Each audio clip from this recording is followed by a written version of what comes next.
नमस्कार, मैं मुकेश।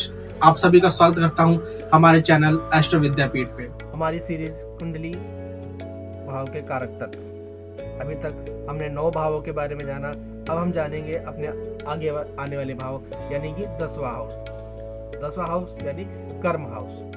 जी हाँ, व्यक्ति का कर्म, उसको किस किस चीज़ों का कर्म करना पड़ेगा, उसका कर्म किस तरीके होंगे, यह व्यक्ति के 10वें भाव के लिए ही देखा जाता है।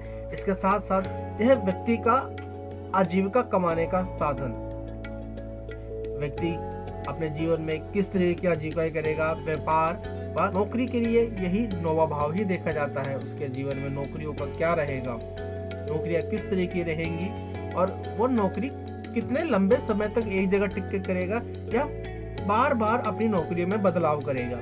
जो लोग कृषि कार्यों में जुड़े होते हैं उनके लिए भी यह 10वां भाव ही देखा जाता है। इसके साथ सत्ताधिकारी व उच्च अधिकारी, सत्ता यानी कि राजनीति से जुड़े लोग, और उच्च अधिकारी जीवन में जो भी उच्च अधिकारी स्तर होते हैं उनके लिए भी यह 10वां भाव ही देखा जाता है। इसके साथ साथ यह संन्यास का भी भाव होता है। जी हाँ, संन्यास, व्यक्ति अगर जीवन में क्या संन्यास के लिए जाएगा या उसका संन्यास की तरफ क्या रुझान रहेगा, यह भी व्यक्ति के 10वां भाव से ही देखा जाता है। और इसके साथ साथ सरकारी कामकाज, व्यक्ति, हमारे सभी के जीवन में कोई ना कोई सरकारी काम ऐसे होते ही हैं जो हमारे कभी बार होते हैं कि वह बहुत आसानी से इजीली हो जाते हैं और कई बार वो सरकारी काम अटकते ही रहते हैं। एक लंबा समय निकल जाता है उन सरकारी कामों में।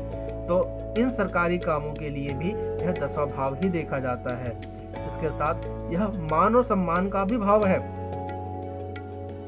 मान सम्मान इस 10वें भाव से ही देखा जाता है। इसके साथ साथ यह जैसे कर्म है तो हर कर्म के पीछे एक सफलता जरूर होती है।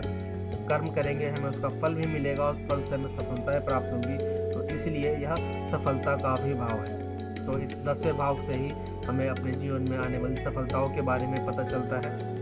तो यह थी हमारे कुंडली के 10वें भाव यानी कि कर्म हाउस की जानकारी। मैं आशा करता हूं आपको हमारे द्वारा दी हुई जानकारी पसंद आएगी और ऐसे ही अन्य आगे की जानकारियों के लिए आप हमारे साथ जुड़े रहें।